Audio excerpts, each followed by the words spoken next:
progress toward better understanding.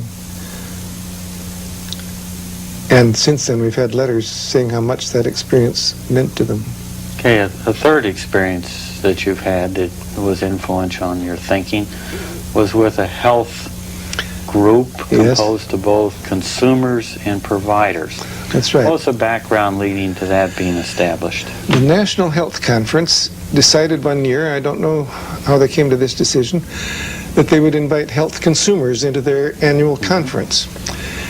And they permitted the health consumers to be selected by local agencies. They turned out to be mostly people on welfare, blacks, Chicanos, for the most part, and whites, poor whites. And they were brought into this fancy New York hotel for the annual conference. Fortunately, sometime before the conference began, the organizers began to realize this might be explosive, they might have difficulty. And so they called on the Center for Studies of the Person to know if we would be willing to help facilitate that conference. And we agreed to go for expenses only. And it was fortunate that they invited us, or it would have blown up in their faces. In the first session of the conference, the health consumers said they were not going to stay. This was a token business. They were disgusted with it. They were leaving. And also they'd heard that some West Coast group was going to make a lot of money out of managing this conference. You were the West Coast We were the West Coast group. So we took the floor and told them that we had come at no profit to ourselves, simply because we wanted to make sure that everyone had a chance to be fully heard. And we hoped they would give us the chance to show that that was true. And so then, very dubiously, they stayed, and we broke up into groups of 20 or 25, each one with a facilitator from our staff. And the attitudes there were just deadly. One black Marine said, they taught me in the Marines how to kill, and if I don't get my rights, I can turn those skills to use in this country. And the whites, especially some of the physicians, were really frightened and really not knowing what to do with all this anger and fury that was present, and feeling it's not that way, we're an honorable group, we're doing our best, and so forth.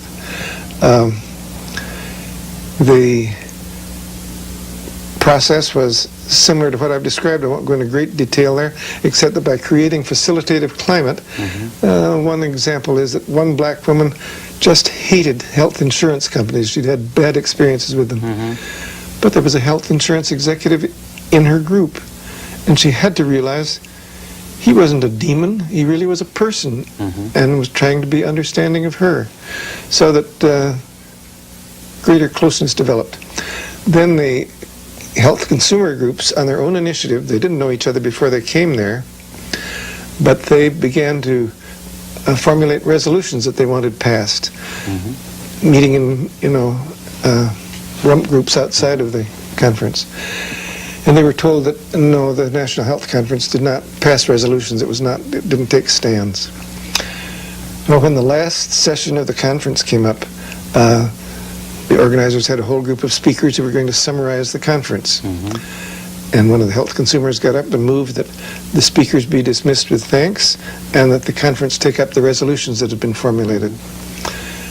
And there was hot debate on that motion, but it passed by quite a sizable majority. So the speakers were dismissed, and we spent the whole last afternoon passing a bunch of resolutions. And the fascinating thing to me was that the great majority of those were put into effect the following year by the National Health Conference. So it was, again, a very constructive move toward reconciliation of differences and the positive, realistic action that can come out of that. I think that one of the byproducts of the process I've been describing is that as people express their bitterness and their anger, the irrational aspects of that get sort of dissolved, and what's left is the realistic aspect of why they're angry or why they're bitter, and then they begin to take realistic steps toward resolution of the real problems, not the hyper-emotional aspects of it.